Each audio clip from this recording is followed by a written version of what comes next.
Thanks so much for your company. I am Pius Kojo-Baka. Let's now look at our stories. And the Ghana National Petroleum Corporation has debunked claims that the Jubilee Oil Holdings Limited deliberately failed to pay proceeds from liftings in the first half of 2023. This comes after a semi-annual report from the Public Interest Accountability Committee, which indicated that the Jubilee Oil Holdings Limited has failed for 4 consecutive times to pay proceeds from the Jubilee and Trinidad fields, amounting to $343 million to the Petroleum Holding Fund. Meanwhile, GNPC says the non-payment of the Jubilee Oil Holdings Limited revenues into the Petroleum Holding Fund is supported by the express written legal opinion of the Attorney General. James Ishen has more. Now, the Ghana National Petroleum said the Public Interest and Accountability Committee is aware of GNPC's disagreement with the long-held view on PIAC, and GNPC has over numerous occasions explained why revenues from petroleum activities of its subsidiaries cannot be considered as petroleum revenue that must be paid into the Petroleum Holding Fund. Consistent with the Petroleum Revenue Management Act 2015, not all petroleum revenue generated in Ghana are due to be paid into the PHF. As a wholly owned subsidiary of GNPC and a separate legal entity distinct from GNPC, it further explains that the revenues of a subsidiary of a company established under Act 992 are neither due its shareholder versus the parent company nor the shareholder of the parent company. GNPC further that their accounts are transparently audited annually by a reputable audit firm appointed by the Auditor General, of which a final report is submitted to Parliament for further scrutiny. The Ghana National Petroleum Commission also said, consistent with the instruction and approval of the Minister for Energy and Parliament further recommendations, Jubilee Oil Holdings Limited interests were assigned to GNPC Exploco. Hence, GNPC Exploco would therefore own the equity interest of JOHL in Jubilee and 10. For Joy Business, James Ishen. Now, the Bank of Ghana expects the disinflation process to continue to ensure that headline inflation returns to the target in the medium term. However, it cautions against risks to the disinflation path, which include increased utility tariffs and volatility in commodity prices, especially crude oil prices. More in this Business Desk report. The central bank, however, said these risks to the inflation outlook will be moderated by the tight monetary policy, relative stability in the local currency, and some base drift effect. Inflation went down for the second month running to 38.1% in September this year. The Bank of Ghana said its tight monetary policy stance and the relative exchange rate stability have contributed significantly to the disinflation process observed in the first 8 months of this year. It added headline inflation has declined by a cumulative 14.0% since the peak of 54.1% recorded in December 2022. Non-food inflation has also declined sharply by close to 20%, broadly reflecting the effectiveness of monetary policy. It concluded that all the central bank's measures of core inflation are on a downward trend, indicating continued easing of underlying inflationary pressures.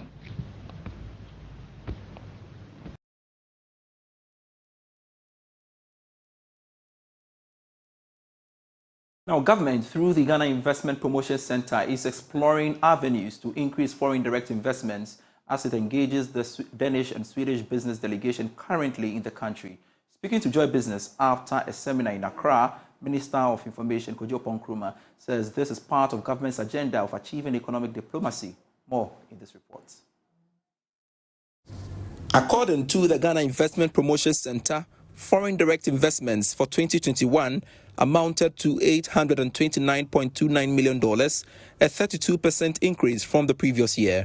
However, United Nations Conference on Trade and Development indicated that the COVID-19 pandemic impacted inflows in 2022 as global FDI decreased by a third to $1 trillion. But Minister for Information Kojo is optimistic of a pickup in FDI's inflows going forward. The position of Ghana is I want to open up Ghana to do business with the rest of the world. And in particular, we want to attract a lot more investors to come operate in Ghana as a launch pad for reaching Africa and the rest of the world. Consequent to that, a lot of our ambassadors around the world are focusing heavily on what we call economic diplomacy. and are working to attract a lot of businesses from their various jurisdictions back home into Ghana. And that's why you see how the ambassador from Denmark and Sweden has brought this business delegation to come and tap into this focal area of trying to onboard businesses here in Ghana so that they can operate within the African region and also support the world. So that's the first point. The second point is that what we are doing here is to assist these businesses to meet and engage with partners in the Ghanaian jurisdiction, and that's why you see a lot of Ghanaian businesses who are here to meet and do the B2B with them. The Danish-Swedish business seminar provided an opportunity to orient the delegation on the investment trends and opportunities within multiple sectors in Ghana to guide their expansion and investment decisions. Yofi Grant is Chief Executive Officer of the Ghana Investment Promotion Center. We want to position Ghana as your entryway into the African market, a market of a combined GDP of 3.4 trillion, but could go up to 6.7 trillion once we actualize some of the opportunities that we have. Both Denmark and Sweden are significant players in the agri-processing market, and a sector which is very important to us in Ghana. You are also both very important in the technology space, a space that Ghana is leveraging significantly for its development. And the government is digitalizing almost all its services to the citizenry. But I believe even more significant is the fact that even on the ground, there are just so many opportunities for engagement. And as we bring you here, we are not only looking for investment, but we are looking for investment for trade. And also leveraging on the SDGs to ensure that we trade in a sustainable but mutually beneficial way. The Danish-Swedish business delegation was led by the Ghana's ambassador to Denmark and Sweden, Sylvia Ano. Now, government is introducing a new component manufacturing policy to incentivize investments in the automobile industry. According to the Chief Director at the Ministry of Trade and Industry, Patrick Nimo, this is to drive local content development of parts and accessories and expand the automotive sector. He was speaking at the commissioning of the University of Ghana Toyota Ghana School of Engineering Sciences Training Center. Ghana Toyota Ghana School of Engineering Sciences Training Center was built to provide students with practical experience and enhanced skills development. Toyota Ghana will also provide equipment to the tune of 2 million cedis. The training center includes lecture halls, computer design rooms, and engineering workshops. According to Chief Director at the Ministry of Trade and Industry, Patrick Nimo, government is developing a new component manufacturing policy to pave way for the expansion of the automotive sector.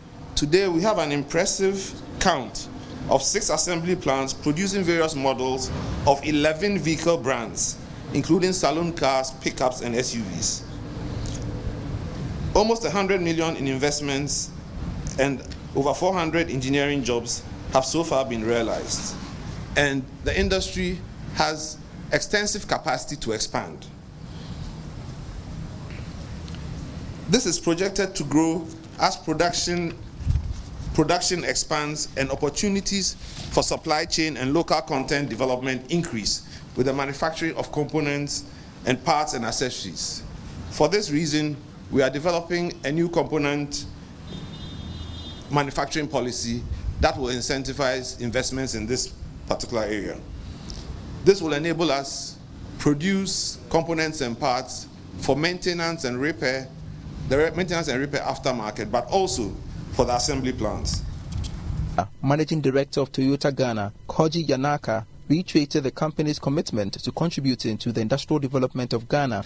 This new facility is an expression of our commitment towards the industrial development of Ghana by providing comprehensive automotive solutions to encounter the rising demands which shall be driven by the full implementation of the automotive development policy and by providing an academic and practical platform for upgrading automotive skills and technologies as well stated in the auto policy.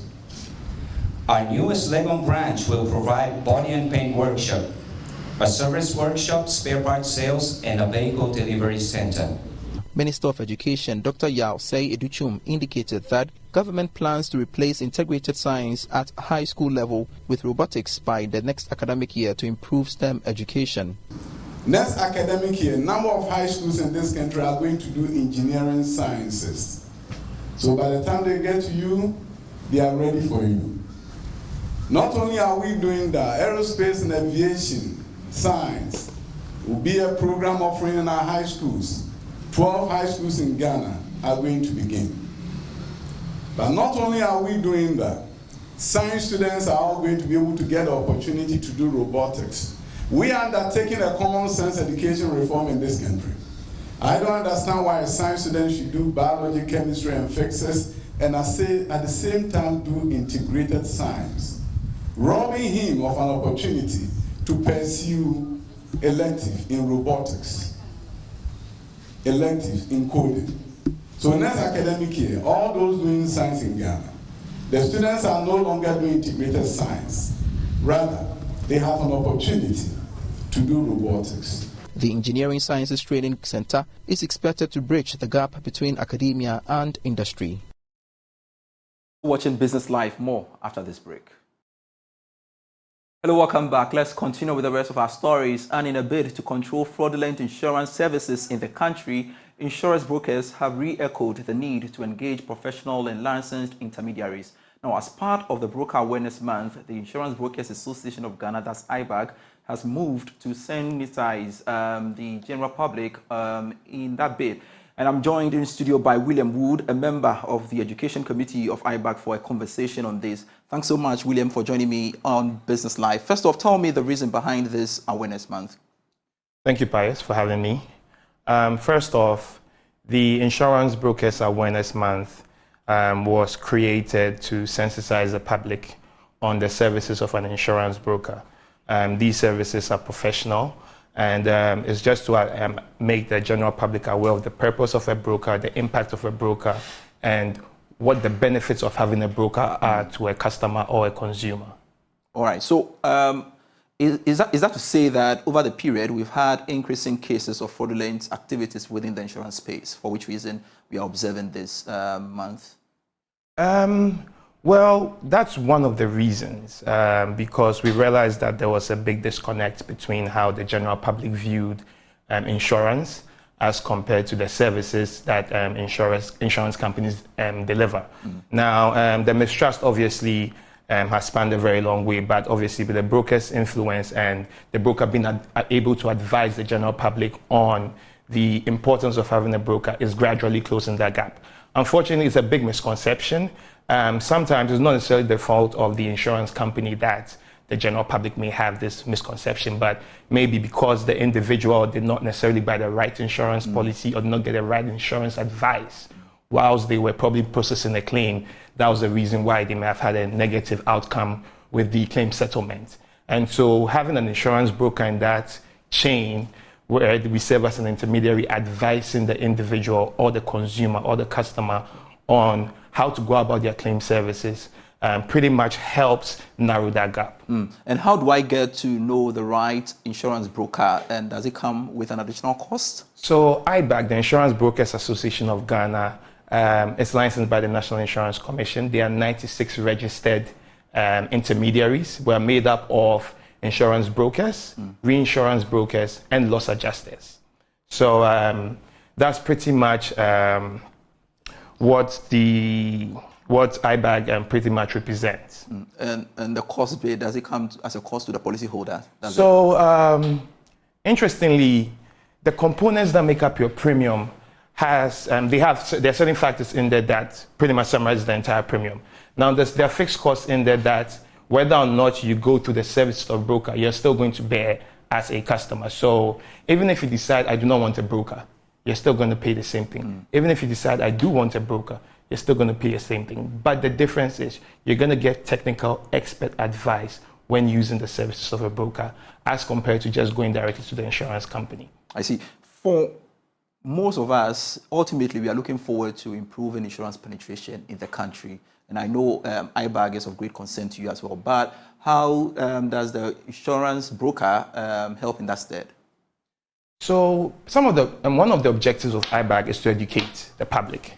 Beyond that is also to, and so that's one of the reasons why we are going through this campaign, is also help improve the claims experience and the claims advisory services. So besides us obviously reviewing the policy documents of the insurance companies, educating the public on insurance products and obviously how to go about your insurance business, the other side of it is that we review policy documents to ensure that it's up to date. We ensure that the market standard is high, and we also ensure that there's fairness within the market as well in terms of the services being rendered across the insurance industry. Finally, beyond this October month celebration, what next for IBAG? What are you doing more to ensure that the public stays safe? Well, the current president, Mr. Shaibu Ali, has a very, very beautiful agenda for the citizens of Ghana. And we're pretty much trying to make Ghana a broker industry. So our aim is to at least manage about 50 to 60% of the insurance space, to give the necessary advice to ensure that the general public view insurance as a tool that's going to help transfer risk and not necessarily as a negative perception that unfortunately some people have of the market. So our main objective is to ensure that as an industry, as an association, we spread the impact, the purpose of having an insurance broker. We educate, we ensure that when it comes to even claim settlement, which even as a broker, you do not even manage, we always advise the general public, if you don't have a broker and you have an issue, come to us. We're always willing to help. And just to add, a few people may think that, having a broker comes at a cost. And as I mentioned earlier on, it's actually free. We get remunerated by the insurance company. So as an intermediary and as a broker, you are working on behalf of the client, not the insurance company, but of the client. So as a broker, in the event that you ill-advise your client, we can actually be held liable by the client, and we can actually get sued for misinforming or misadvising the client. Great. Thank you very much, William Wood, for your time here on Business Live. He's a member of the Education Committee of IBAG. And that's it for Business Live for today. I am Pius Kojo Baka. For more stories, do log on to myjoyonline.com/business for all the business news you need to know in Ghana and beyond. Pleasure serving you with God International Business for you.